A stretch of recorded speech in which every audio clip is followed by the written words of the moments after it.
제3부 30. 그런 식으로 걷다 보면 더위와 피로도 자연히 몸에 이상이 생기기 마련이지. 물론 병에 걸린 것과는 다르네. 내 영혼이 갑자기 타인의 몸속으로 옮겨간 듯한 느낌이 더군. 나는 K와 평소처럼 얘기하면서도 왠지 보통 때와는 다른 기분이었네. 그에 대한 친근함도 미움도 여행 중에 생기는 특별한 감정이라는 생각이 들었네. 말하자면 우리는 더위와 바닷물 그리고 강행군으로 인해 그전과는 다른 새로운 관계가 될 수 있었던 거야. 그때 우리는 길동무가 된 도붓장수처럼 가벼운 얘기들만 주고받았네. 이런저런 얘기를 나누었지만 평소와는 달리 머리를 쓰는 진지한 얘기는 꺼내지 않았네. 우리는 그 상태로 조식까지 들어갔는데 도중에 딱 한 번 심각한 얘기가 오갔던 적이 있네. 그 일은 지금도 잊을 수가 없네. 우리는 보슈를 떠나기 전에 고미나토라는 곳에서 다이노우라, 다이노우라는 도미가 떼지어 다니는 것으로 유명한 해안입니다. 다이노우라 해안을 구경했네. 오래전의 일인데다가 그다지 흥미도 느끼지 못해 정확히 기억나지는 않지만 어쨌든 그 마을은 니치렌 일본 불교 종파의 하나인 니치렌 종을 연 사람입니다. 니치렌이 태어난 곳이라고 하더군. 한자로는 1년입니다. 니치렌이 태어나던 날 도미 2마리가 해변으로 밀려왔다는 이야기가 전해지고 있었네. 그 뒤로 마을 어부들이 도미잡이를 삼갔기 때문에 앞바다에는 도미가 많다더군. 우리는 작은 배를 빌려 일부러 도미를 구경하러 나갔지. 그때 내 시선은 줄곧 바다를 향하고 있었네. 그 파도 속에서 움직이는 보랏빛이 감도는 도미를 신기한 듯 하염없이 바라보았지. 하지만 K는 그다지 흥미를 못 느끼는 것 같더군. 그는 도미보다는 오히려 니치렌에 관심을 갖는 것 같았네. 마침 그 마을에 단조지라는 절이 있었네. 니치렌이 태어난 마을이라서 그런 이름을 붙인 듯 하네. 이 단조지는 탄생사라는 이름입니다. 그런 이름을 붙인 듯 하네. 근사하게 지은 사찰이었지. K는 그 절을 찾아가 주지 스님을 만나보겠다고 했네. 사실 그때 우리의 차림새는 엉망이었네. 특히 K는 모자가 바람에 날아가 바다에 빠져버려 삿갓을 사서 쓰고 있었네. 때에 찌든 우리 옷에서는 땀내까지 진동하고 있었지. 나는 스님을 만나겠다는 그를 만류했네. 고집이 센 K는 내 말을 듣지 않았지. 만나기 싫으면 혼자 밖에서 기다리라고 하더군. 나는 어쩔 수 없이 함께 절 안으로 들어가기는 했지만 속으로는 분명 문전박대를 당할 거라고 생각했지. 그런데 스님이 의외로 친절한 분이라서 넓고 깨끗한 객실에서 우리를 흔쾌히 맞아주었네. 나는 K와 생각이 많이 달랐기 때문에 두 사람의 대화를 자세히 듣지는 않았지만 K는 니치렌에 대해 스님에게 끊임없이 질문했던 것 같네. 니치렌은 초니치렌이라고 불릴 정도로 초스에 능했다고 스님이 말했을 때 글씨가 서툰 K가 시시하다는 듯한 표정을 짓던 것을 나는 아직도 기억하고 있네. 그런 것보다는 니치렌의 깊은 사상을 알고 싶었던 거겠지.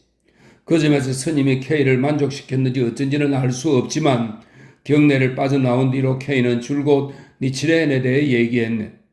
더위에 지친 나는 진지하게 대화할 기분도 아니었기에 입으로만 적당히 장단을 맞추었지. 나중에는 그것도 귀찮아서 아예 입을 다물고 말았네. 그 다음날 밤의 일이었던 것으로 기억하네. 우리가 숙소에 도착해 식사를 끝내고 잠자리에 들 준비를 하다가 갑자기 심각한 얘기를 나누게 되었네. K는 전날 자기가 니치렌에 대해 말할 때 내가 진지하게 상대해 주지 않았다는 게 서운했던 모양이야. 정신적으로 발전하려는 마음이 없는 자는 어리석은 자라며 은근히 나를 천박한 사람으로 몰고 갔네. 가뜩이나 아가씨에 대한 일로 그에게 감정이 상해있던 나는 모욕에 가까운 그 말을 그냥 웃어넘길 수가 없었네. 나도 나름대로 반론하기 시작했지. 31. 그때 나는 인간답다라는 말을 자주 사용했네. K는 내가 자신의 모든 약점을 그런 말로 표현하는 거라고 했네. 나중에 생각해보니 역시 K의 말이 맞더군. 나는 인간답지 않은 게 어떤 의미인지 K에게 납득시키려고 그 말을 쓰기 시작했지만 이미 그 출발 전부터 반항적이었기 때문에 나 자신을 반성할 여유가 없었지. 나는 내 주장을 굽히지 않았네. 그러자 K는 자신의 어떤 점이 인간답지 않는 거냐고 물었네. 나는 그에게 말했지. 너는 인간다워. 어쩌면 지나치게 인간다운 건지도 모르지. 하지만 입으로는 인간답지 않게 말하고 있어. 또 인간답지 않은 것처럼 행동하려고 해. 그러자 그는 자신의 수양이 부족해 남에게 그렇게 보이는 거라고만 대답했을 뿐 내 말에 대해 전혀 반박하지 않았네. 맥이 풀렸다기보다는 왠지 미안한 생각이 들었네. 나는 그쯤에서 얘기를 끝냈네. 그의 기세도 점차 수그러들었지. 그는 만약 내가 옛사람에 대해 자신만큼 알고 있다면 그런 식으로 공격하지는 않았을 거라며 서운한 표정을 지었네. 그가 말하는 옛사람이란 물론 영웅도 아니고 호글도 아니네. 영혼을 위해 육신을 확대하고 도를 위해 몸에 채찍을 가하는 사람, 이른바 고행의 길을 걷는 사람을 가리키는 거라네. K는 자신이 그 길을 걷기 위해 얼마나 괴로워하고 있는지 내가 몰라주는 것 같아 유감스럽다고 했네. 우리는 그 얘기를 끝으로 잠자리에 들었네. 그리고 다음 날부터 다시 도붓장수로 돌아가 땀을 흘리며 힘겹게 걸음을 옮겼지. 그렇게 걷다 보니 문득 지난밤의 일이 떠오르더군. 내게는 더없이 좋은 기회였는데 왜 그냥 지나쳐 버렸는지 후회스럽더군. 인간답다는 식의 추상적인 말 대신 K에게 좀 더 직접적이고 단순한 말로 내 속내를 밝혔으면 좋았을 거라는 생각이 들었네.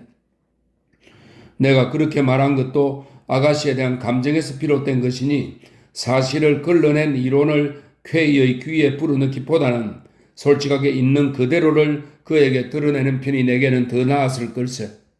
내가 그렇게 하지 못한 것은 학문적 교류를 바탕으로 이루어진 그와의 친근감에 익숙해져 있어 과감히 그것을 깨뜨릴 용기가 없었기 때문이네.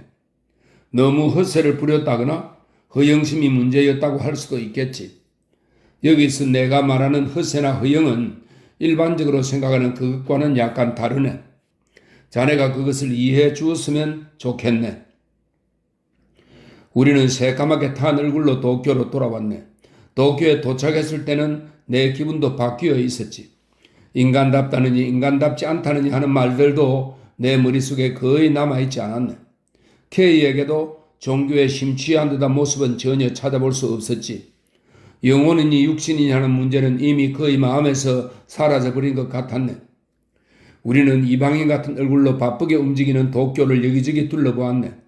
그리고 료고쿠에 가서 더운 날이었는데도 샤모, 이 샤모는 싸움 닭의 일종으로 식용으로도 사용하는 닭이랍니다. 샤모 요리를 먹었네. K는 기왕 여기까지 왔으니 하숙집까지 걸어가자고 하더군.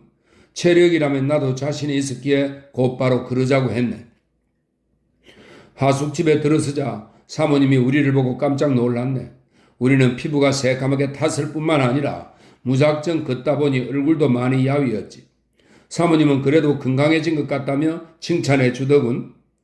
아가씨는 사모님이 앞뒤가 안 맞는 말을 한다며 또 웃음을 터뜨렸네.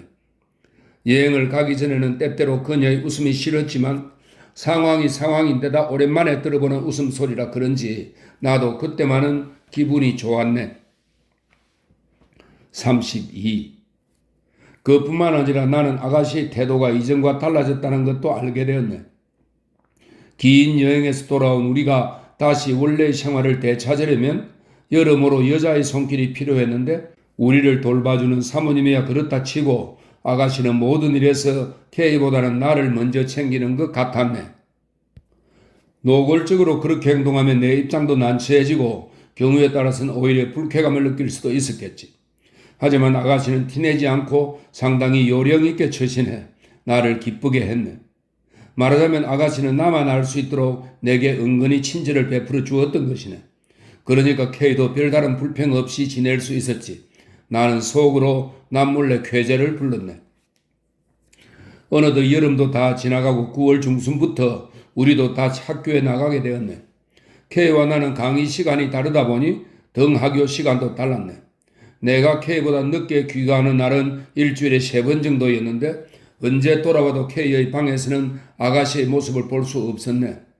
K는 언제나 그랬던 나를 돌아보며 지금 오는 거야? 하고 말했지. 나도 거의 기계처럼 형식적으로 간단히 대꾸했네. 아마 10월 중순의 일이었을 걸세.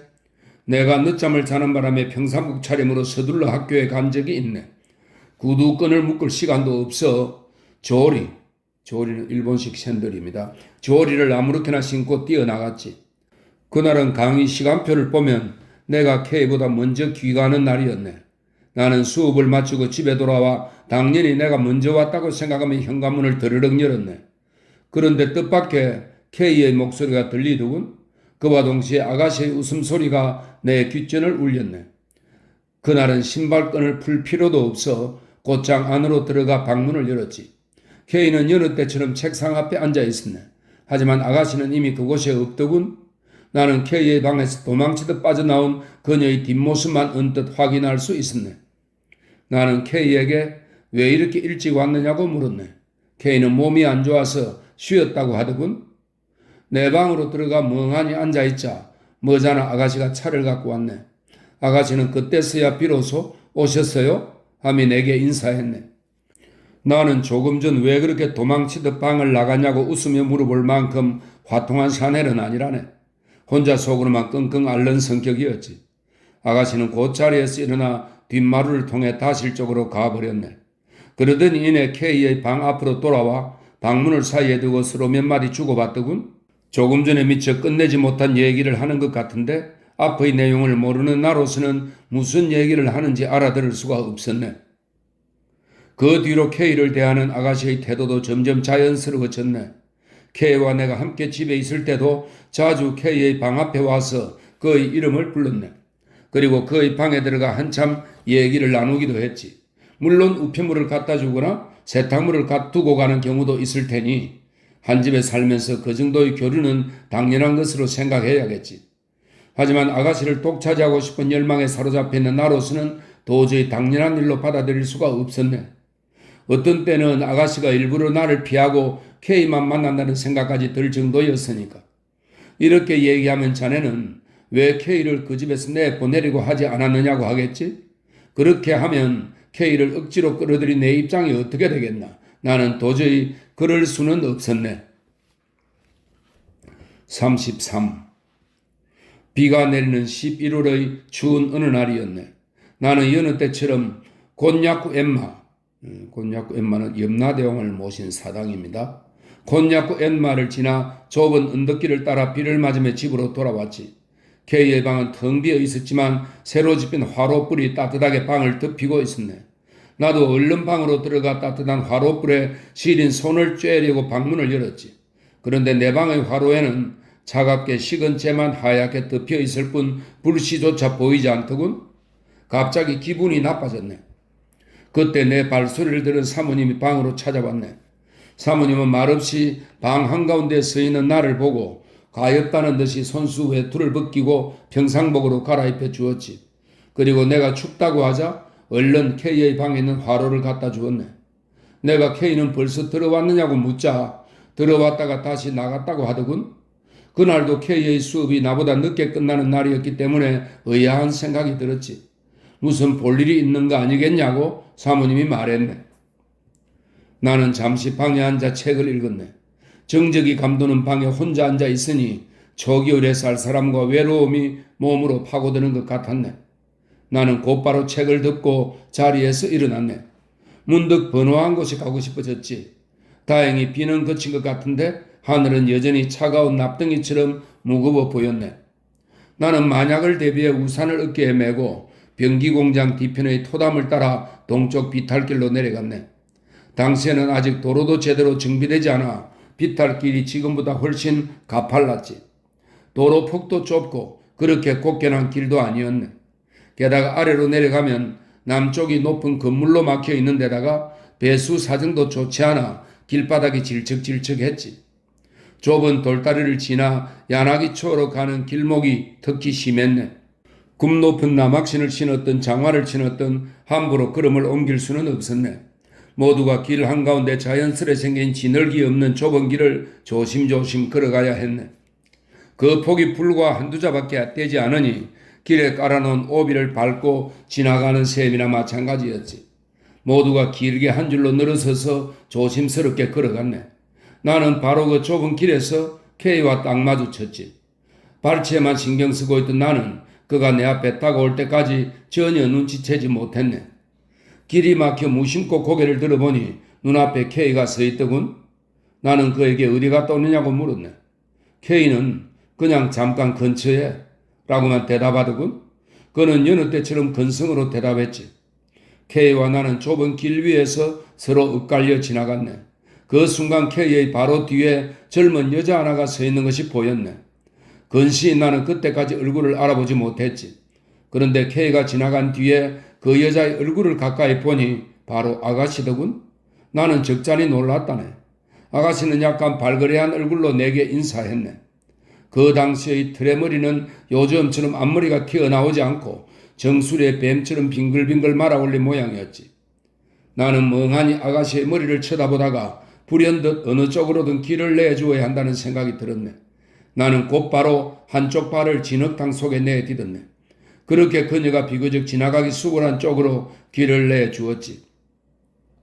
막상 연하기 초에 나가보니 어디로 가야 할지 막막하더군. 어디에 가더라도 마음이 편치 않을 것 같았네. 나는 흙탕물이 튀는 것도 아랑곳하지 않고 거침없이 진흙탕 속을 걸었네. 그러고는 곧바로 하숙집으로 돌아왔지. 34. 나는 K에게 아가씨와 함께 외출한 거냐고 물었지. K는 아니라고 했네. 마사고 초에서 우연히 만나 함께 들어온 거라고 하더군. 더 이상 깊이 캐묻지는 못했네. 하지만 식사 시간에 아가씨에게 다시 똑같은 질문을 던지고 말았지. 그러자 아가씨는 내가 싫어하는 그 특유의 웃음을 보였네. 그러면서 어디에 다녀왔는지 알아맞혀 보라고 하더군. 그때만 해도 금방 짜증내는 성격이었던 나는 젊은 여자가 장난하듯 대꾸하자 은근히 화가 났네. 그런데 같은 식탁에 앉아있는 사람들 중에서 그런 내 변화를 눈치챈 사람은 사모님 뿐이었네. K는 오히려 대연했지. 아가씨는 알면서 일부러 그러는 것인지 정말로 몰라서 그러는 것인지 분간하기가 모호한 태도를 보이고 있었네. 아가씨는 젊은 사람 치고는 사려가 깊은 편이었지만 내가 싫어하는 그 또래 아가씨들의 공통점도 몇 가지 갖고 있었지. 그리고 그런 부분은 K가 들어온 뒤에야 비로소 내 눈에 띄었네. 그것을 K에 대한 나의 질투심 탓으로 돌려야 할지 아니면 아가씨가 내게 기교를 부렸기 때문이라고 생각해야 할지 판단하기가 쉽지 않았네. 나는 지금도 결코 그때의 내 질투심을 부정할 생각은 없네. 여러 번 말했듯이 사랑의 이면에는 그런 감정이 존재한다는 것을 분명히 인식하고 있었으니까. 게다가 그런 감정은 남이 보기에 아주 사소한 일에까지 고개를 들곤 했으니까. 이것은 여담이지만 그런 질투는 사랑의 일면이 아닐까 생각하네. 나는 결혼한 뒤로 질투심이 점점 줄어드는 것을 느꼈네. 그와 동시에 애정도 열기가 식어가더군. 나는 그때까지 망설이며 드러내지 못했던 속마음을 상대에게 과감히 털어놓을 생각도 해보았네. 그 상대란 아가씨가 아닌 사모님이라네. 사모님에게 아가씨를 달라고 확실하게 단판을 지을 생각이었지. 하지만 그렇게 결심했으면서도 선뜻 실행에 옮기지 못하고 하루하루 뒤로 미루었네. 자네에게는 내가 우유부단한 사람으로 보이겠지? 그거야 상관없지만 사실 내가 실행하지 못한 것은 의지력이 부족했기 때문이 아닐세. K가 들어오기 전에는 남에게 이용당하기 싫다는 생각에 사로잡혀 한 발자국도 앞으로 나아갈 수 없었지. 그리고 K가 들어온 뒤로는 혹시 아가씨가 그에게 마음이 있는 게 아닐까 하는 의심이 끊임없이 나를 짓눌렀네. 나는 만약 아가씨의 마음이 K 쪽으로 기울어 있다면 내 연정을 밖으로 드러내지 않을 생각이었지. 창피당할까 두려워서 그랬던 것만은 아니네. 내가 아무리 좋아하더라도 다른 사람에게 사랑의 눈길을 보내는 여자와는 평생을 함께하고 싶지 않았네. 세상에는 자신의 일방적인 사랑만으로 아내를 맞이하고 기뻐하는 사람도 있겠지만 그들은 우리보다 더 세상의 때가 묻었거나 아니면 사랑에 대해 잘 모르는 아둔한 사람이라고 생각했던 걸세. 이상적인 사랑을 추구하는 나로서는 일단 아내로 맞아들이면 그럭저럭 살아가기 마련이라는 식의 논리는 받아들일 수 없었네. 말하자면 나는 지극히 고상한 사랑의 일용가였지. 그와 동시에 너무나 비현실적인 사랑의 실천가이기도 했네. 오랫동안 한 집에 살면서 아가씨에게 직접 내 마음을 털어놓을 기회도 여러 번 있었지만 일부러 그런 얘기를 하지 않았네. 일본의 관습상 그런 일은 허락되지 않는다는 생각이 내 머릿속에 강하게 자리하고 있었지. 하지만 나를 속박한 것은 결코 그것만은 아니네. 일본인, 특히 일본의 젊은 여자가 상대에게 고백을 받고 스스럼 없이 자신의 생각을 밝힐 만큼 용기가 있다고는 생각할 수 없었네. 35. 그런 이유로 나는 어느 쪽으로도 나아가지 못하고 제자리 걸음만 하고 있었네. 몸이 좋지 않을 때 낮잠을 자다가 눈을 뜨면 주변에 있는 물체들이 또렷이 보이는데도 도무지 손발이 움직이지 않을 때가 있지 않나? 나는 가끔 남몰래 그런 고통을 느끼곤 했네. 그러는 동안 해가 바뀌어 봄이 되었네. 어느 날 사모님이 K에게 가루타는 일본 고전 시구에 적힌 카드로 한 사람이 앞의 문장을 읽으면 다른 사람이 뒷문장에 적힌 카드를 찾아내는 놀이입니다. 어느 날 사모님이 K에게 가루타 놀이를 할 친구를 데려오라고 한 적이 있네. 그러자 K는 친구가 한 명도 없다고 했네. 그 말을 듣고 사모님이 깜짝 놀랐지. 실제로 K에게는 친구라고 할 만한 사람이 아무도 없었네. 길에서 만났을 때 가볍게 인사를 나누는 정도의 사람들은 몇 명 있지만 함께 가루타 놀이를 할 만큼 친한 사이는 아니었지. 사모님은 다시 내게도 똑같이 말했지만 나 역시 그런 놀이를 할 기분이 아니라서 근성으로 적당히 대답하며 흘러 넘겼지. 하지만 저녁 때 결국 K와 나는 아가씨에게 불려나가고 말았지. 손님도 없이 한 집 식구들끼리만 하는 가루타 놀이라서 그런지 무척 조용했네. 게다가 그런 놀이에 취미가 없는 K는 꼭 팔짱을 낀 구경꾼 같았네. 나는 K에게 백인 일수, 이 말은 100명의 시를 한 수씩 골라놓은 것입니다. 이 시들로 카드를 만들어 누군가 첫 구절을 읽으면 다음 구절이 적힌 카드를 재빨리 찾아내는 놀이라고 합니다. 나는 K에게 백인 일수를 알기나 하는 거냐고 물었네.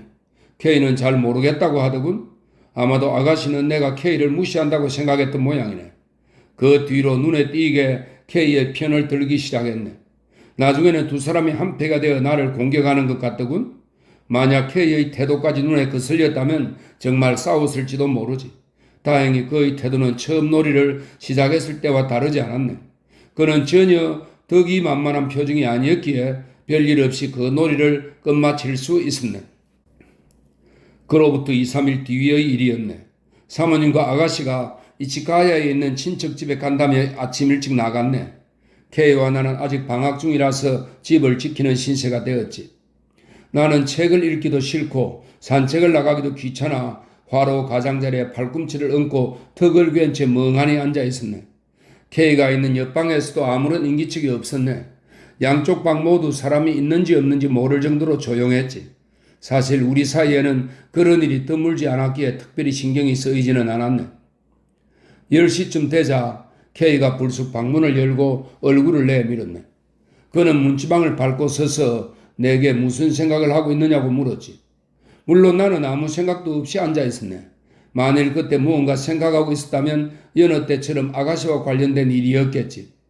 아가씨와 관련된 일에는 당연히 사모님이 찰싹 달라붙어 있지만 그 점에는 K도 떼어낼 수 없는 존재가 되어 내 머릿속을 어지러이 맴돌고 있었네. 나는 그때까지 어렴풋이 그를 걸림돌로 인식하기는 했지만 명확히 단정지을 수는 없었네. 나는 잠시 K의 얼굴을 말없이 바라보았네. 그러자 그는 성큼성큼 방으로 들어와 내가 턱을 괴고 있는 화로 앞에 앉더군. 나는 곧바로 화로에서 팔꿈치를 떼고 K 쪽으로 약간 밀어주었지. K는 뜻밖의 이야기를 꺼냈네. 사모님과 아가씨는 이치가야에 누구를 찾아간 거냐고 묻더군. 나는 아마 숙모님 댁에 갔을 거라고 했네. K는 다시 그 숙모는 어떤 분이냐고 물었네. 나는 사모님처럼 군인의 부인이라고 했지. 그러자 여자들은 대개 정월보름 이후에 세배를 다니는데 왜 그렇게 빨리 찾아간 걸까? 하고 내 의견을 묻더군. 나는 그저 잘 모르겠다고 대답할 수밖에 없었네.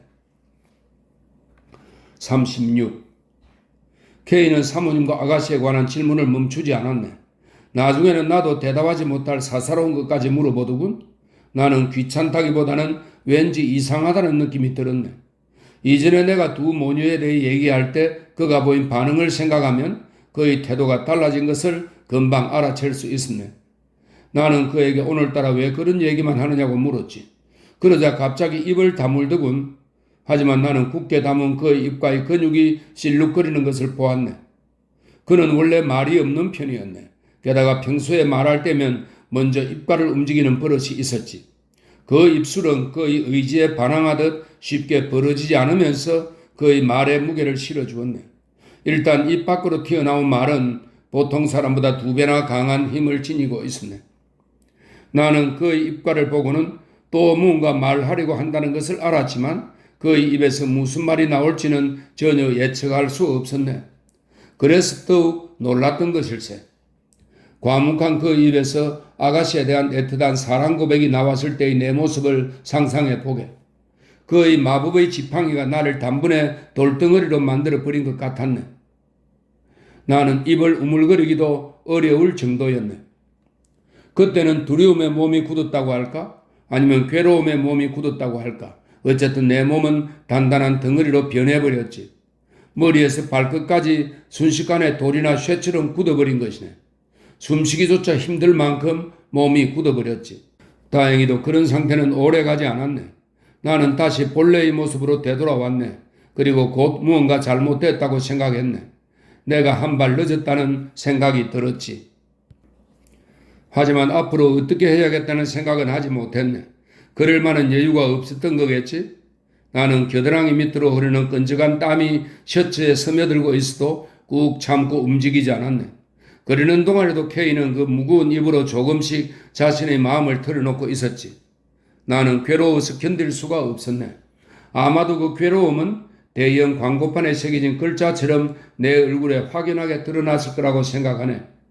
K도 충분히 눈치챌 수 있었겠지만 그는 자신의 고백에 집중하느라 내 표정을 살필 겨를이 없었을 걸세.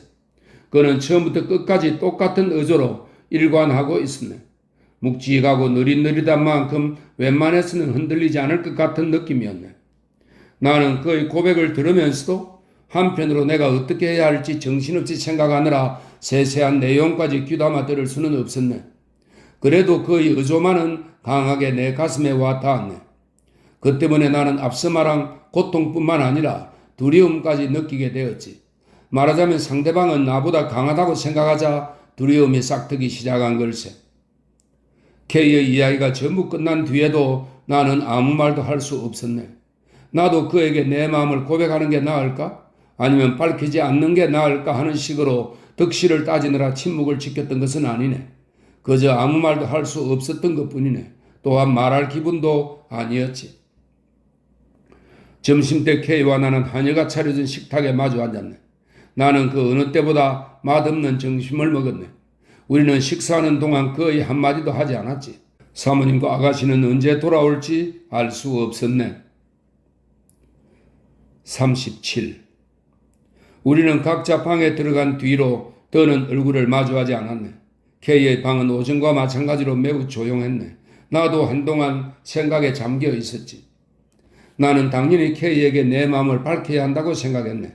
하지만 그러기에는 이미 때가 늦었다는 생각도 들었네. 왜 아까 K의 말을 가로막고 내가 먼저 선수를 치지 못했는지 후회막급이었네.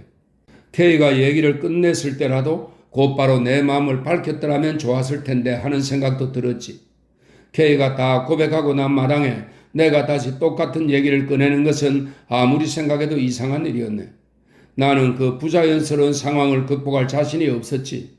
내 머리는 후회와 한탄으로 어지러이 흔들리고 있었네.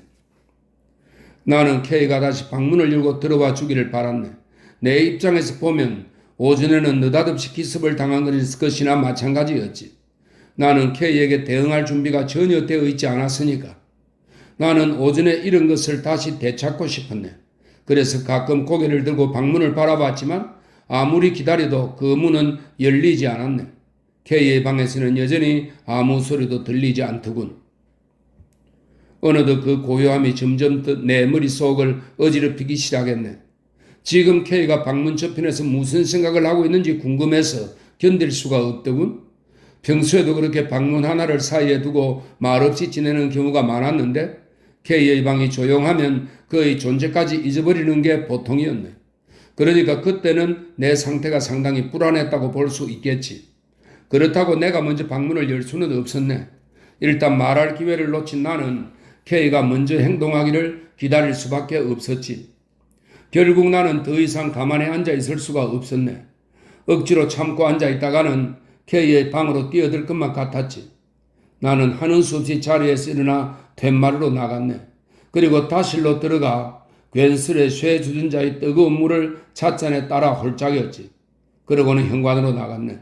나는 일부러 K의 방을 거치지 않고 빙 돌아서 거리로 나갔지. 물론 목적지가 있는 것은 아니었네. 단지 가만히 앉아 있을 수가 없었던 것뿐이지. 나는 정으로의 거리를 발길 닿는 대로 정처 없이 돌아다녔네. 아무리 돌아다녀도 내 머릿속에는 온통 K에 대한 생각뿐이었네. 나도 그에 대한 생각을 떨쳐버리려고 돌아다닌 것은 아니었네. 오히려 그의 모습을 찬찬히 떠올리며 돌아다니고 있었지. 하지만 나는 아무리 생각해도 그의 행동을 이해할 수 없었네. 왜 갑자기 내게 그런 얘기를 한 걸까? 또한 어떻게 그렇게 내게 고백할 정도로 그에게 깊은 연정을 느끼게 된 걸까? 평소와 다른 그의 모습은 어떻게 생겨난 걸까?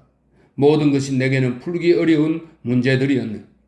나는 그의 의지가 강하다는 것을 알고 있었네. 또한 그가 진지하다는 것도 알고 있었지. 나는 앞으로 취할 태도를 결정하기 전에 그에 대해 많은 것을 알아내야 한다고 생각했네. 이제부터 그를 상대해야 한다고 생각하니 왠지 마음이 편치 않더군. 정신없이 거리를 돌아다녔지만 내 눈앞에는 자기 방에 조용히 앉아있을 그의 모습이 끊임없이 떠올랐네. 게다가 아무리 돌아다녀 봐야 그의 마음을 움직일 수 없다는 소리까지 어디선가 들려오는 것 같았네. 그를 요사스런 존재로 생각했기 때문인지도 모르지. 혹시 그에게 저주를 받는 게 아닐까 하는 생각까지 들었네. 내가 지쳐서 집으로 돌아왔을 때 그의 방은 여전히 쥐죽은 듯 조용했네. 38. 내가 집에 들어간 지 얼마 안 돼 인력거 소리가 들렸네. 당시에는 지금 같은 고무바퀴가 없었기에 덜그럭덜그럭 하는 거친 소리가 멀리서도 들렸지. 인력거는 곧 대문 앞에서 멈췄네. 내가 저녁 식탁에 불려나간 것은 그로부터 30분쯤 지난 뒤였는데 식당 옆방에 사모님과 아가씨의 나들이 옷이 아무렇게나 나뒹굴고 있었네. 두 사람은 제때 저녁 식사를 준비하려고 일부러 서둘러 돌아왔다고 하더군. 하지만 사모님의 그런 배려도 K와 나에게는 아무런 의미가 없었네. 나는 말을 아끼려는 사람처럼 식탁에 앉으면서 무뚝뚝하게 인사만 했네. K는 나보다 더 말이 없었지. 모처럼 함께 외출하고 돌아온 두 모녀의 기분이 평소보다 훨씬 좋았던 만큼 K와 나의 표정은 금방 눈에 띄었네. 사모님은 내게 무슨 일 있느냐고 물었네. 나는 약간 기운이 없는 것 같다고 했네. 사실 내가 기운이 날 상황은 아니었지. 그러자 이번에는 아가씨가 K에게 똑같은 질문을 던졌네. K는 나처럼 기운이 없다고 대답하지는 않았네. 그저 말하고 싶지 않은 것뿐이라고 했지. 아가씨는 왜 말하고 싶지 않느냐고 추궁하듯 물었네. 나는 그때 무거운 눈꺼풀을 들어 K의 얼굴을 쳐다봤네. K가 무엇라고 대답할지 궁금했지. K의 입술이 약간 떨리고 있었네. 모르는 사람이 보았다면 그가 대답을 망설이고 있는 거라고 생각했을 걸세. 아가씨는 웃으면서 또 뭔가 심각한 일을 생각하는 모양이네요 라고 하더군. K의 얼굴이 약간 발그스름해졌네. 그날 밤 나는 평소보다 일찍 잠자리에 들었네. 저녁 식사 때 내가 했던 말이 마음에 걸렸는지 사모님이 10시쯤 메밀 당수를 갖고 왔네. 하지만 내 방은 이미 불이 꺼져 있었지. 사모님은 벌써 자나? 하며 방문을 살짝 열었네. K의 책상을 비치는 희미한 램프 불빛이 문틈으로 비스듬히 스며들었네. K는 아직 안 자고 있는 것 같더군.